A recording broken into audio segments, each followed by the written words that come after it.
Leaves his small In town the for midst first of time what on a feels quest like to an find his everlasting long-forgotten waterfall father of who had Isekai, left him behind. there's been a His only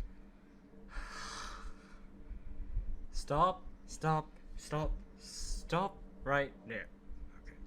How many times will these anime be recommended to me? I watched them all. I need some new shit. Psst, psst, hey, psst, psst. Hey, psst. Okay, I think I have what you're looking for. Wait, really? Let me see. Here, take it.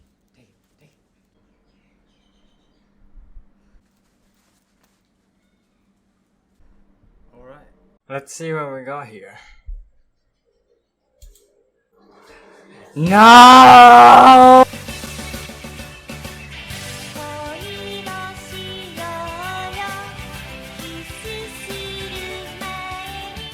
Attack on Titan, Demon Slayer, My Hero Academia. We've heard them all. I think it's about time to do the more underrated anime some justice.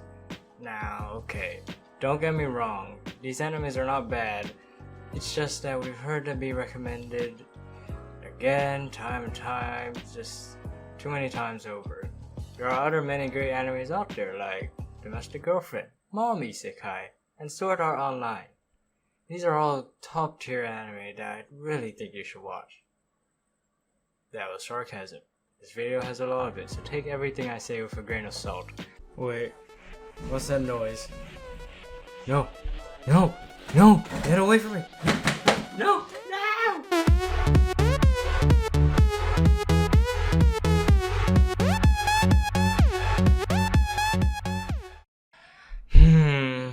What do I call this list? The most underrated anime in my opinion list. Please don't kill me. Hi, may I take your order? Yeah, I would like some Guts and Doom. I'm sorry, what was that? Oh, I said I would want some Guts and Doom! Yay, we're starting off this list with an Isekai. Everyone loves Isekai, right guys? Right guys?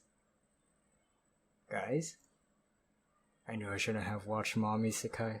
If you don't already know the name, this anime is Devil is a Part-Timer, or its Japanese name, Hataraku Maosama. Now, if you already watched this, then good on you. That's great. If you haven't, then fuck you, get out of here. I'm joking, please, I'm joking. Devil is a Part-Timer is about a devil being a part-timer. Yes. I don't think the title can get any more straightforward than this.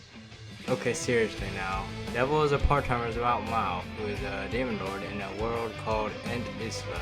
At this time, Mao is at war with the humans to take over End Isla.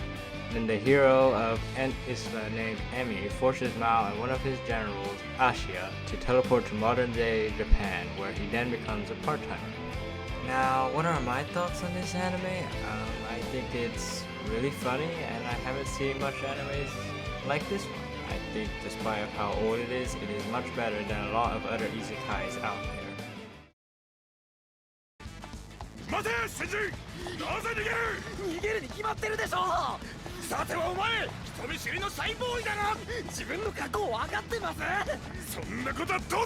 Believe it or not, this is supposed to be about diving. After being away from Grand Blue for 10 years, Iori Kitahara returns to study at the local college. As he opens the door to Grand Blue, he is met with the sight of a group of naked men drinking and partying. Surprised, he instinctively runs out and away from the shop. Then two of the guys from the group run him down and eventually catch him to force him to join the diving club. At first, he refuses to join since he can't swim and is afraid of being underwater. Eventually, he gives in and joins, making friends along the way and learning the beauty of the sea. Okay, listen. Now, this anime is an anime that is more on the comedic side. And let me tell you, this anime is hilarious. From their friendly competing with each other to their weird ways of helping each other out. It's just really fun to watch, and I really enjoyed this anime. Also, they have some pretty good waifus, so check it out. Puberty, the time where everything starts to look and sound sexualized. I have definitely been through my savage season, and I'm sure you all have as well. Although maybe not as dramatic or exaggerated as O Maidens in your savage season portrays it, it is still relatable. Things to do before you die was the topic that came up during one of the literature club's group reading sessions. Nina Sugawara answered, "I want to have sex," which flabbergasts the rest of the members. This was the trigger for the already curious members to explore a world that they did not fully understand. O Maidens in Your Savage Season follows these 5 girls and their struggles with puberty. Okay, let me give a little backstory on these 5 characters. Kazusa Onodera has a childhood friend named Izumi. She has always thought of Izumi as a little brother until they got into middle school, where she started to view him as something else, something not even she understood.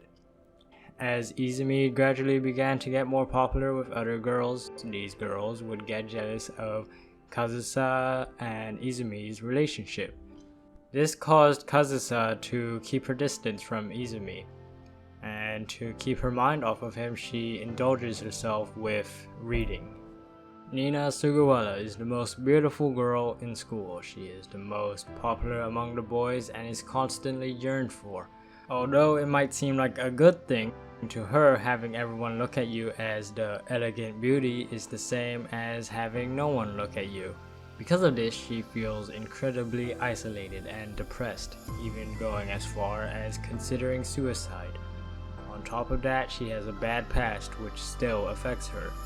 But the literature club helps her cope with her depression. It is the only place where she feels that she can be herself. Momoko Sudo is Kazusa's and Sugawara's best friend. Like Kazusa, she is relatively ordinary and doesn't stand out much. She joined the literature club in hopes of better understanding relationships through reading. But gradually she realizes that nothing she reads expresses what she is feeling.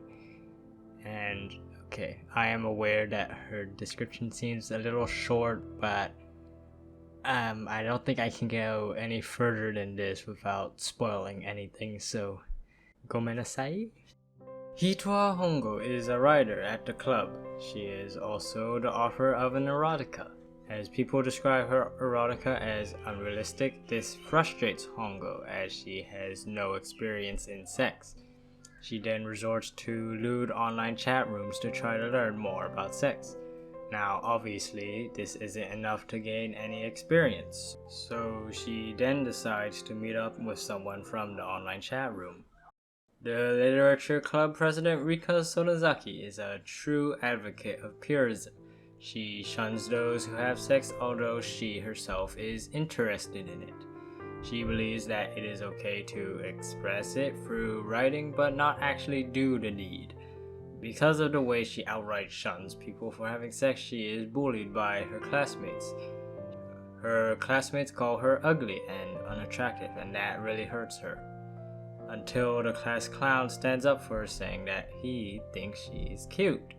Sonozaki does not know how to take that and becomes bashful and embarrassed, thinking if he's making fun of her or not.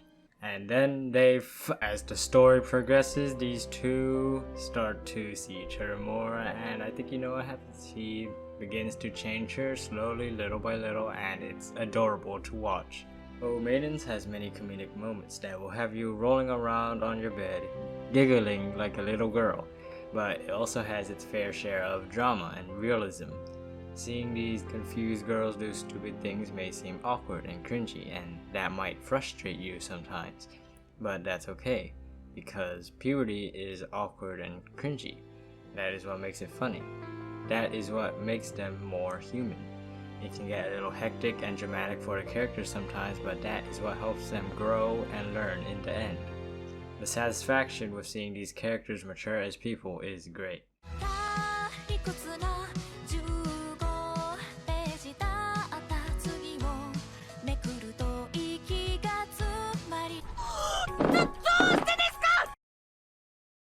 Gosick? More like so sick. Oh, Oh my god! Oh jeez! Oh my Kazuya Kujo is the third son of a high-ranking officer in the Japanese army. Kujo transfers to St. Marguerite Academy, a boarding school in the fictional country of Seville. As he arrives, he soon notices that most of the people here believe in urban legends. Being a foreigner with his jet black hair, the people give him the nickname Black Reaper, who brings death in the spring. This urban legend seems to be true, as wherever he goes, mystery follows. As he is exploring the library one day, he finds a girl at the top of the tower. Her name is Victorique de Blois. She is a student at the school, but she never attends class. Instead, she reads books in the library all day and solves mysteries when bored. Victorique is an extremely intelligent individual and has extraordinary perception, allowing her to predict the future as long as she has the right information. She is basically Sherlock if Sherlock was a tsundere lolly. These two are the perfect pair since Kujo seems to find mystery after mystery wherever he goes, giving Victorique something to solve. As these two solve mysteries together, Victorique's dark past comes back to haunt her. Gosick, in my opinion, is one of the best mystery animes out there. How Gosick connects the mysteries, each mystery leading to the main plot, is mind-blowing. The bond that forms between Kujo and Victorique is adorable. Actually, wait, let me rephrase that. Victorique is adorable. Even the side characters have exceptional writing and depth to them. Overall, this dark mystery romance is a must-watch.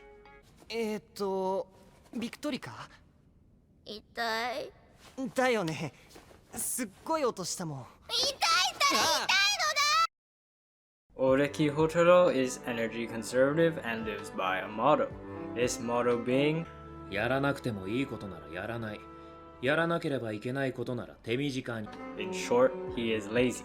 He is then asked by his older sister to join the Classics Club. Now, at this time, the Classics Club is facing termination since there are no current members. Now, usually he wouldn't do this sort of thing, but since his sister knows Aikido and arrest techniques, he joins in fear of the consequences of not joining. As he opens the club room door, he meets Chitanda Eru. Chitanda just joined the club and was hoping to introduce herself. Chitanda is a very curious individual and is very extroverted, basically the opposite of Mr. Lazy. Hyouka follows the Classics Club as they try to solve a 45-year-old mystery that surrounds the club. As mysteries keep popping up, Chitanda, being the ever so curious person she is, persistently asks Oreki to solve them. Oh, and I didn't mention this before, but Oreki is really good at deducting things, so yeah. Now you know. Also, two of his other friends joined, so quick summary. Satoshi has known Oreki from middle school. He knows a lot of things trivial and important. Mayaka Iwara is also from the same middle school and she likes Satoshi. Okay, where was I again? Oh yeah. Chitanda asks Oreki to solve mysteries for her. I mean, how can you refuse her? How can you refuse that face? You can't. Well, the thing is he can't. As the story progresses, Chitanda starts to change Oreki. She starts to change him from being his usual energy conservative lazy ass to him actually desiring to do things. Things that he describes as a rose-colored life. Basically things like hobbies, romance, stuff like that. Hyouka is great. You got drama, you got mystery. What more can you ask for? Hyouka is definitely my top one for this list, and I really hope that I made you curious to watch it.